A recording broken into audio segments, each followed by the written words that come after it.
Hello everyone, welcome to the class of Fundamental of Biochemistry and Biotechnology. I am पूजा बालकिशोर और आज की इस class में हम सिंथेटिक या आर्टिफिशियल सीड के बारे में पढ़ेंगे। अब इसके कंटेंट्स देख लेते हैं। सबसे पहले है नेचुरल सीड्स, फिर है inhibition of natural seeds, synthetic seeds, तो concept of synthetic seeds, method of making synthetic seeds, encapsulation material for synthetic seeds, encapsulation method for synthetic seeds, case study of banana plant and the last one is advantage of synthetic seeds.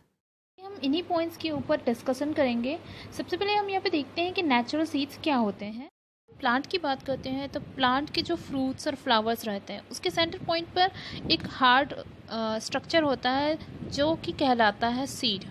ठीक है, यहाँ पे मैंने एक structure दिया हुआ है seed का। आप यहाँ पे देख सकते हैं कि ये एक सीड का स्ट्रक्चर है। इसमें एक एम्ब्रियो बना हुआ है।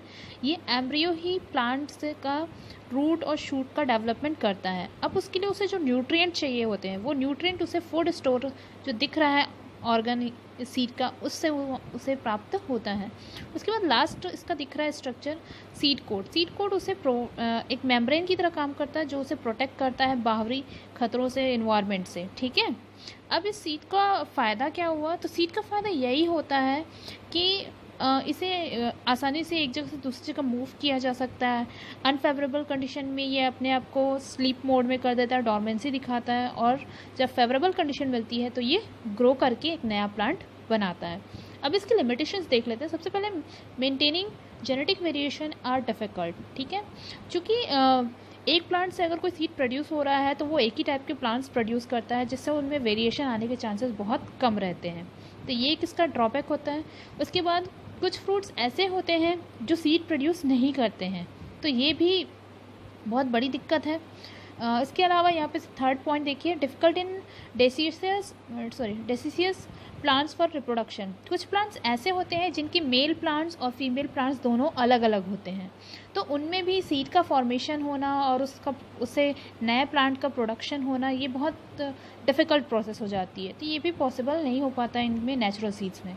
उसके बाद दिखता है seed born diseases and paste. कुछ सीड्स अगर वो इन्फेक्टेड हो गए हैं किसी वायरस से या फिर उनमें कोई डिजीज़ कॉज हो गई है तो उनसे जो प्लांट प्रोड्यूस होगा वो भी क्या होगा, इन्फेक्टेड होगा। तो ये भी बहुत दिक्कत करता है। उसके बाद कुछ फ्रूट्स हैं वो सीड प्रोड्यूस नहीं करते, सीड डॉर्मेंसी वाली प्रॉब्लम रहती है। ठीक है, अब बात करते हैं सिंथेटिक सीड्स की। तो सिंथेटिक सीड्स क्या होते हैं? ठीक है, तो सिंथेटिक सीड्स नेचुरल सीड्स की तरह ही लिविंग्स होते हैं। ठीक है, वो भी उन्हीं की तरह काम करते हैं, लेकिन हम इसे तैयार करते हैं इन विट्रो कंडीशन में कल्चर करके। ठीक है, जब हम सोमैटिक सेल्स यानी वेजिटेटिव सेल्स जैसे कि लीफ, स्टेम, रूट, इनके सेल्स को लेकर के इनको कल्चर करके इनसे कैलस फॉर्म करते हैं और उस कैलस से हम लोग सोमैटिक एम्ब्रियो का फॉर्मेशन करते हैं, तो वो जो एम्ब्रियो का फॉर्मेशन हुआ वो कहलाएगा आपका सिंथेटिक सीड्स। ठीक है, अब जो एम्ब्रियो फॉर्म है इन्हें हम चारों तरफ, जैसे सीड के चारों तरफ में आवरण होता है, फूड स्टोरेज होता है और कोट होता है, सो सीड कोट होता है, वैसे ही हम इसके चारों तरफ एक जेल का कोट लगा देते हैं ताकि वो उसे माइक्रो ऑर्गेनिज्म से और बाहरी जो भी इन्वायरमेंटल फैक्टर्स हैं उनसे उसे बचा सके। जैसे कि मैंने यहाँ पे एक स्ट्रक्चर दिया हुआ है सिंथेटिक सीड्स का। यहाँ पे देखिए सेंटर पे जो दिख रहा है दैट इज़ द एम्ब्रियो। ठीक है, जिससे धीरे धीरे ऊपर की तरफ शूट निकल रहा है और उसके चारों तरफ जो जेली लाइक स्ट्रक्चर दिख रहा है यही है आपका क्या, वहाँ पे जेल। ठीक है, इनकैप्सुलेशन जेल। यहाँ पे मैंने एक और स्ट्रक्चर दिया कॉन्सेप्ट ऑफ सिंथेटिक सीड्स का कि सेंटर पॉइंट पे जो दिख रहा है that is the somatic embryo, जिसको हमने कैलस से वहाँ पर ग्रो किया हुआ है। ठीक है, उसके चारों तरफ पर हमने एक जेल का प्रोटेक्टिव आवरण लगा दिया है, एक जेल का स्ट्रक्चर लगा दिया हुआ है। ठीक है, वो जेल हो सकता है कैल्शियम मैलिग्नेट, हो सकता है सोडियम मैलिग्नेट, हो सकता है ऐसे कोई भी कई केमिकल्स होते हैं जो वहाँ पे एज अ प्रोटेक्टिव लेयर काम करते हैं। ठीक है, उसके बाद यहाँ पे एक आर्टिफिशियल एंडोस्पर्म होता है जहाँ से जब एम्ब्रियो ग्रो करता है तो वहीं से प्लांट का रूट और शूट वहाँ से निकलता है। ठीक है, अब बात करते हैं हम next method for making synthetic seeds. सबसे पहले हम क्या करते हैं, मैंने पहले ही बताया था कैलस कल्चर करेंगे। कैलस कल्चर का मतलब होता है हमने प्लांट का कोई पार्ट लिया, vegetative part, root, shoot, leaf, ठीक है, उससे हमने कैलस का फॉर्मेशन करवाया। कैलस फॉर्म होने के बाद अब उसमें हम उसके न्यूट्रिएंट मीडियम में चेंज करके उसमें सोमैटिक एम्ब्रियोजेनेसिस करवाएंगे। ठीक है, यानी सोमैटिक एम्ब्रियो का फॉर्मेशन। अब नेक्स्ट स्टेप में क्या करेंगे, जब सोमैटिक एम्ब्रियो फॉर्म हो जाएंगे तो उस सोमैटिक एम्ब्रियो को हम मैच्योर करेंगे, उसमें और ज़्यादा न्यूट्रिएंट प्रोवाइड करेंगे और उसको मैच्योर होने देंगे। जब सोमैटिक एम्ब्रियो मैच्योर हो जाएंगे तब हम उसको कैलस से अलग करके उसको जो इनकैप्सुलेटिंग जेल है उसमें उसको डिप करेंगे। जब उसके चारों तरफ कैप्सुलेटिंग जेल का आवरण बन जाता है, तो आवरण बनने के बाद अब उसे हम न्यूट्रिएंट मीडियम में या सॉइल में उसको ट्रांसफ़र करेंगे और ट्रांसफ़र करने के बाद उसमें टेस्ट करेंगे कि उसमें से प्लांट जनरेट हो रहे हैं या नहीं हो रहे हैं। जिनमें प्लांट जनरेट हो रहे हैं उन्हें हम नेक्स्ट प्लांटेशन करेंगे पॉट्स में और उन्हें ग्रीन हाउस जगह पर या फिर फील्ड में उसे ट्रांसफ़र करेंगे। यहाँ पे देखिए मैंने फ्लो डायग्राम दिया हुआ है कि किस तरह से वहाँ पे प्लांट का जनरेशन हो रहा है सोमैटिक एम्ब्रियोजेनेसिस के द्वारा। इस फ्लो चार्ट में सबसे पहले आप देख सकते हैं एक टेस्ट ट्यूब है, उस टेस्ट ट्यूब के अंदर हमने कैलस कल्चर फॉर्म किया है। ठीक है, अब कैलस कल्चर के अंदर सोमैटिक एम्ब्रियोजेनेसिस होता है और उस कैलस के द्वारा सोमैटिक एम्ब्रियो फॉर्म हो रहे हैं। ठीक है, कुछ समय के पश्चात कुछ हफ्तों के बाद उससे हम जो मैच्योर एम्ब्रियो है उसको अलग कर देते हैं और उसको सोल्यूशन में डुबाते हैं, सोडियम या फिर कैल्शियम एलिग्नेट सोल्यूशन में। ठीक है, वहाँ पे उसको कुछ समय तक रखा जाता है। उसके बाद उसको नेक्स्ट सोल्यूशन में डुबाया जाता है, that is calcium nitrate solution, जो कि उसका कॉम्प्लेक्स बनाने में हेल्प करता है, उसका जो सीड कोट है उसको बनाने में हेल्प करता है, यानी उसका जो इनकैप्सुलेटिंग जेल है उसको फॉर्म करने में वहाँ पे हेल्प करता है।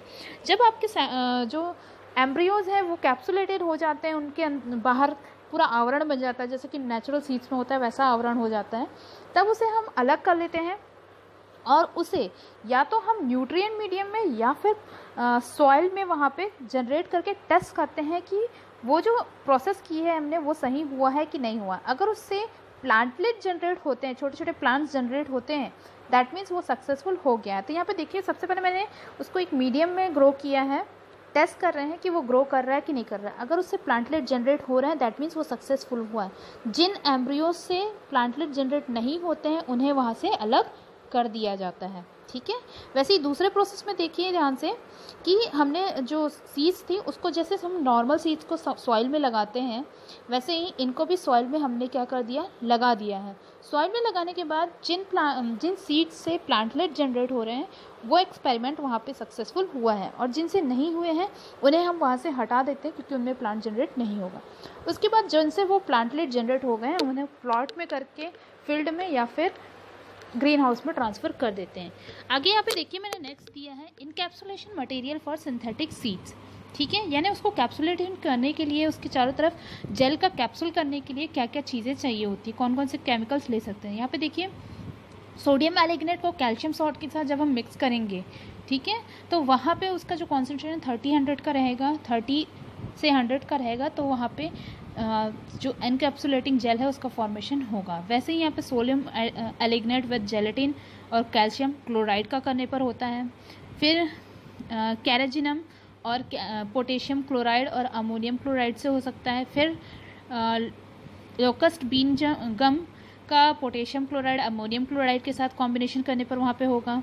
ठीक है, वैसे ही जेलेराइड का भी होता है यूज़। तो इन सब का फॉर्मेशन, इन सब का यूज़ इसीलिए किया जाता है ताकि जो एम्ब्रियो है उसको सुरक्षित किया जा सके उसके चारों तरफ जेल का आवरण करके। तो यहाँ पे मैंने मेथड्स दिए हुए हैं कि किस तरीके से इनकैप्सुलेटिंग किया जाता है सिंथेटिक सीड्स को।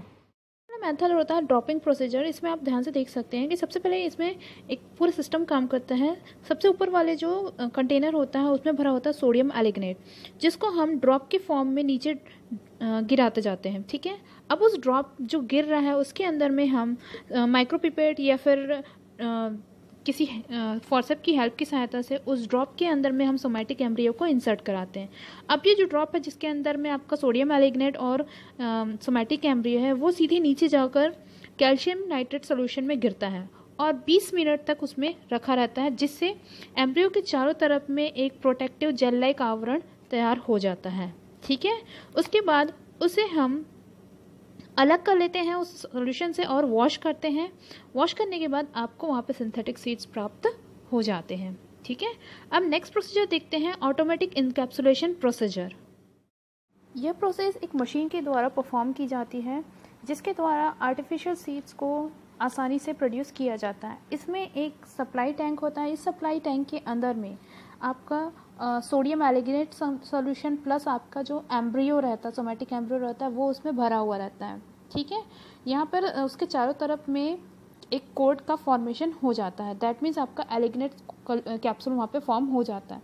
अब यह कैप्सूल एक वैक्यूम ट्यूब की सहायता से नीचे सीडिंग ट्रे तक पहुँचती है और वहाँ पे वो सीडिंग ट्रे में वो धीरे धीरे उस कैप्सूल को फीड करती जाती है, उसमें डालते जाती है। ठीक है, अब यहाँ पे जो कोटिंग हुई वो कोटिंग ज़रूरी इसलिए होती है ताकि वो उसे स्ट्रेंथ प्रोवाइड कर सके, उसको इन्वायरमेंट में आसानी से ग्रो करने में हेल्प कर सके।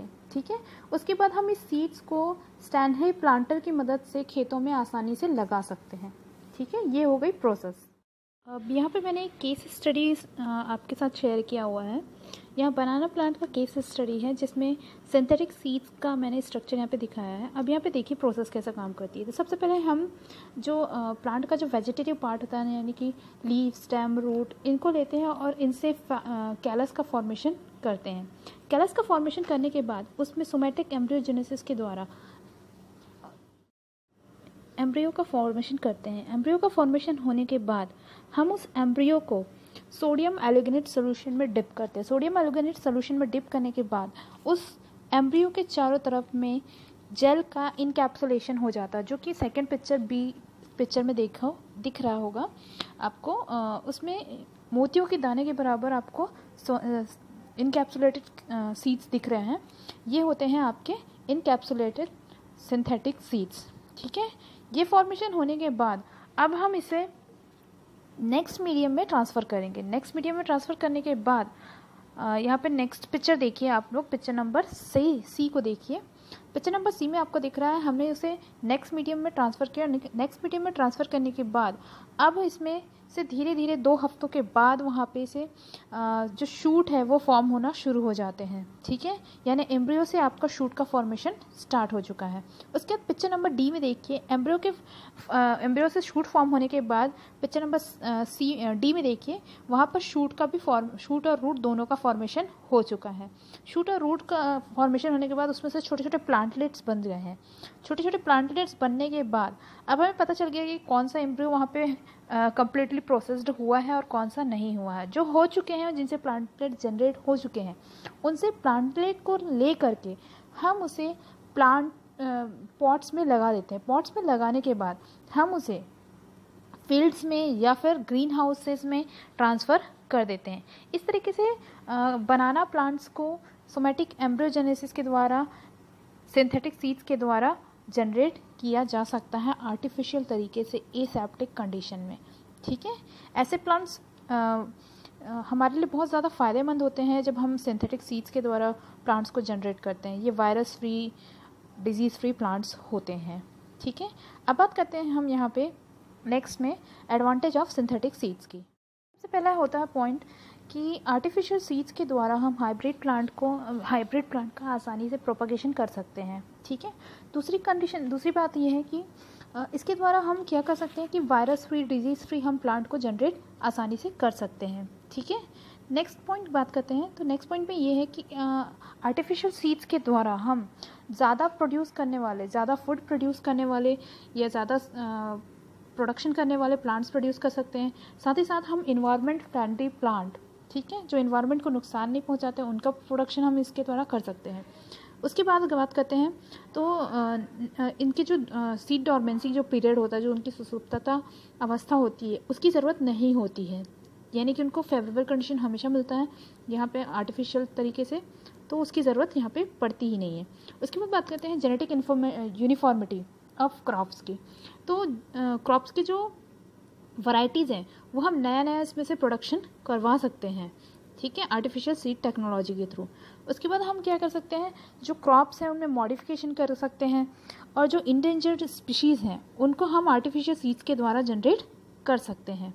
इस तरीके से हम आर्टिफिशियल सीड के द्वारा नए प्लांट्स बना सकते हैं या फिर जो प्लांट्स इंडेंजर्ड है उनको भी प्रोड्यूस कर सकते हैं। नेक्स्ट बात करते हैं तो जो इंडेंजर्ड स्पीशीज़ होती है उनको आर्टिफिशियल सीड्स के द्वारा भी प्रिजर्व करके रखा जा सकता है। यानी कि अगर कोई प्लांट इंडेंजर्ड है, खतरे में है उसकी प्रजाति, तो हम उसके वेजिटेटिव पार्ट से उसका सीड का जनरेशन करवा सकते हैं और उस सीड को जर्म प्लाज्म स्टोरेज मतलब कोल्ड स्टोरेज में स्टोर करके भी रख सकते हैं।